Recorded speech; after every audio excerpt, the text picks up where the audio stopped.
Well, this is the injury that has left D.C. baseball fans facing a long year with seeing the eighth of their staff. Steven Strasburg is projected to miss the entire 2011 season. We're back with sports therapist Dr. John Toerge of Georgetown University Hospital Center and the National Rehabilitation Hospital. Doc, welcome aboard. A pitcher's worst nightmare is to hurt his arm. That's absolutely right. Yeah, talk about that injury. Everybody's heard of Tommy John. And of course, when Tommy John first came to the big leagues, he had a lot of heat until he hurt that arm, and it was so vicious they named it after him. That's not a distinction you want. No, you don't want that. No. This is an injury around the elbow with a ligament that holds the elbow together, and it's very important right at the time when the ball is cocked and ready to be accelerated and released. And that's really why you saw the problem that he had on the mound at the time when he injured himself. So one of the problems is, can you reconstruct it and make it look exactly the same as it did, particularly in somebody that's a phenome like he is. A lot of pitchers come back with better velocity, and it's almost like they never had the surgery when they heal properly. It's going to be the important thing. The surgery needs to be done well, and the follow-up and the rehabilitation obviously needs to be critical. And it might actually be a little bit stronger depending on what they actually put in. Yeah. Will they put any artificial stuff in there, you think?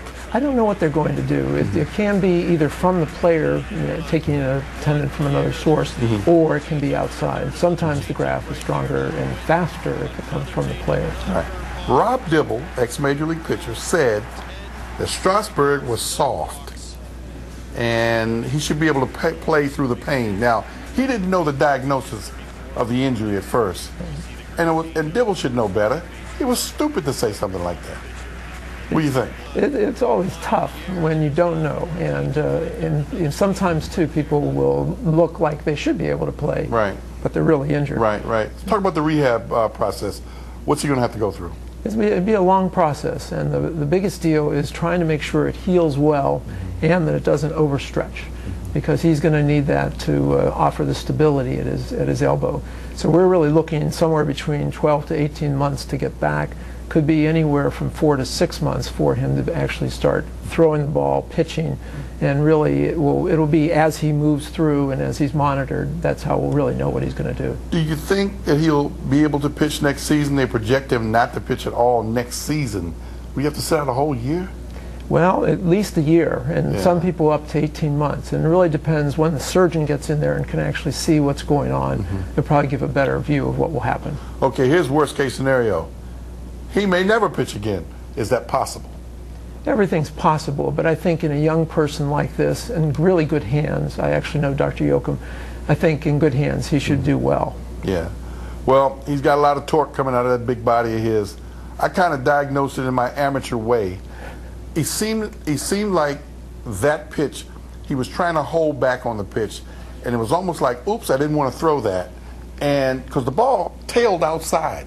Right. And if you just watch this clip here we have, now watch this. Look, oops, oh man, I didn't want, and then all of a sudden it cracked like that because he was out of his natural throwing motion for some reason.